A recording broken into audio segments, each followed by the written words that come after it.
Muy buenas tardes. El día de hoy nos encontramos haciéndole una entrevista a la doctora Diana Magali Saavedra, psicóloga de la Comisaría Primera de Familia, quien nos va a contar un poco acerca de los procesos de restablecimiento de derechos dentro de estos espacios. Buenas tardes, doctora Diana Magali. ¿Cómo se encuentra el día de hoy?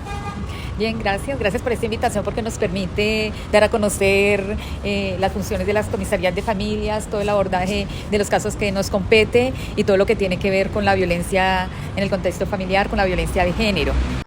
Soy especializada en intervención sistémica en familia, llevo con la comisaría 33 años, una experiencia ya bastante grande. Tengo que dejarle el legado ya a los jóvenes que están detrás de mí.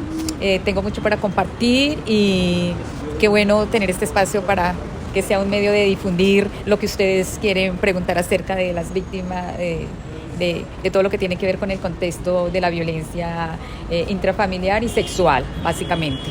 ¿Cómo se garantiza que las medidas de protección tomadas en la comisaría sean adecuadas para el restablecimiento integral de los derechos de las mujeres víctimas de violencia sexual? Bueno, usted ha mencionado una palabra importante que es garantizar. Tanto la Fiscalía como la comisaría debemos garantizar el derecho a las víctimas, restablecer derechos y asumir todas las medidas a prevención que se requieran para proteger a esas víctimas, tanto la mujer víctima de violencia intrafamiliar como la mujer víctima de violencia sexual y los niños, niñas y adolescentes víctimas de estos flagelos. Entonces tenemos que garantizar un debido proceso, tenemos que garantizar una ética profesional, tenemos que garantizar el respeto a las víctimas, tenemos que garantizar el abordaje del caso con perspectiva de género en la condición de ser mujer. Tenemos que garantizar la transparencia en nuestros conceptos y tenemos que, como equipo psicosocial, trabajadora social y psicóloga, emitir un concepto técnico brindando las orientaciones, las recomendaciones al comisario para que tome las medidas pertinentes. Una medida tomada a tiempo, con eso estamos haciendo una medida de prevención y evitar que el riesgo continúe. Con esto estamos haciendo que el ciclo de la violencia pare. ¿Considera claves para que el proceso de restablecimiento de derechos sea efectivo en estos casos? Los factores que yo considero que son claves para la garantía del restablecimiento de derechos a las mujeres, a los niños, niños o adolescentes o al victimario es que los profesionales que están en los puestos de trabajo, llámese fiscalía, llámese bienestar familiar, llámese comisaría, tienen que tener conocimiento de la norma, porque todo está plasmado en la norma y hay unos protocolos que se deben llevar a cabo en el abordaje integral de estos casos. En niños, niñas y adolescentes se maneja un proceso que se llama proceso administrativo de restablecimiento de derechos.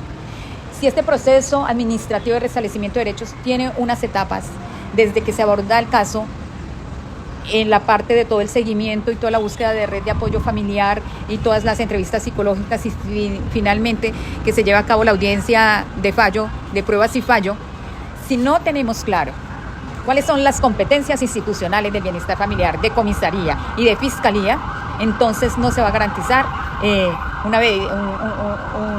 debido proceso. Entonces, sí o sí tenemos que tener conocimiento de la norma, conocimiento de la actividad, de cómo se activa la ruta de atención o cuáles son las rutas de atención en abordaje de casos de violencia sexual y de violencia en el contexto de la familia. Lo otro es que sí o sí, y este debería haber sido el primero, es que las personas que estemos en esos contextos tenemos que manejar ante todo la calidad humana, la sensibilización, el respeto por la víctima, porque de lo contrario, entonces estamos deshumanizando nuestra atención y nosotros estamos para garantizar derechos, para respetar a las víctimas, para ayudarlas a resolver con nuestras medidas la situación, problema que ellas están exponiendo, para que ellas reciban la atención terapéutica, la valoración por medicina legal,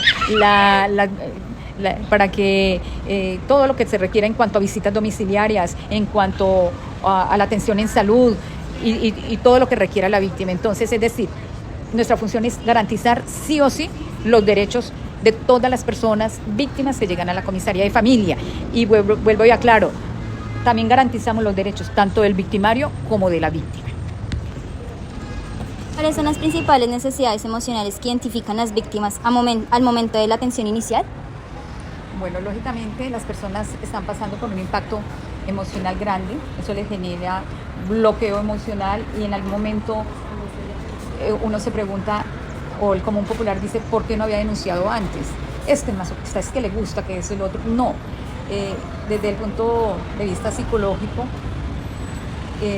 las personas cuando sufren ese bloqueo emocional, eso les impide tomar decisiones, pedir apoyo, pedir ayuda, ¿sí? Dentro de las necesidades emocionales que uno ve, la dependencia emocional, la dependencia económica,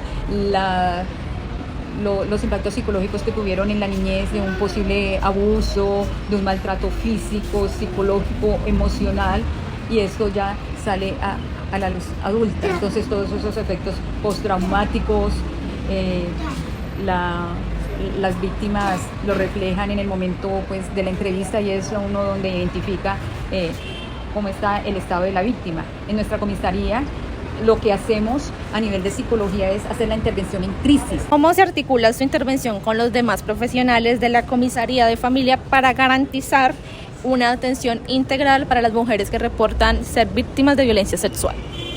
Sí, entonces queremos decir que en la comisaría hay un equipo interdisciplinario de la comisaria, la trabajadora social, la psicóloga, la secretaria. ¿Qué hacemos nosotros? Se recepciona el caso que la víctima viene a exponer y entra por violencia dentro del contexto familiar. Ellos diligencian un formato en donde le orientamos cómo debe diligenciarlo, donde reportan unos hechos. Después, como se trata de ese abordaje integral, pasa el caso bien sea a psicología o a trabajo social, y ahí es donde utilizamos la herramienta de la valoración de riesgo. Esta valoración de riesgo se está aplicando a nivel nacional, es un cuestionario de aproximadamente 40 preguntas y que mira el riesgo inminente de que esta persona puede estar en términos de feminicidio, de la violencia sexual que puede estar presentando en el último mes o en meses anteriores. Y entonces ese cuestionario nos da un puntaje y nos pide qué tipo de riesgo tiene esta víctima: riesgo bajo, riesgo medio y riesgo alto. Al tener ya esa valoración, ya evidenciamos si efectivamente hay una violencia sexual o se trata de un caso de violencia en el contexto de la familia. Entonces, violencia psicológica, emocional, física, económica, patrimonial.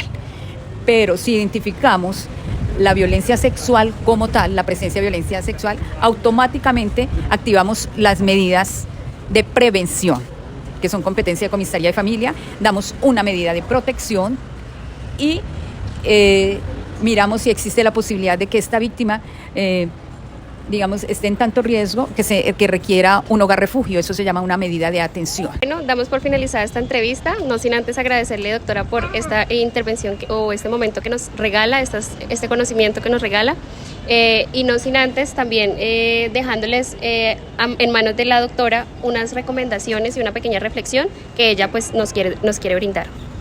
Bueno, entonces quiero decirles que debemos promocionar mucho en nuestros contextos de trabajo, familia, la importancia de que cualquier persona víctima de violencia física, sexual, psicológica, emocional, patrimonial o sexual denuncie.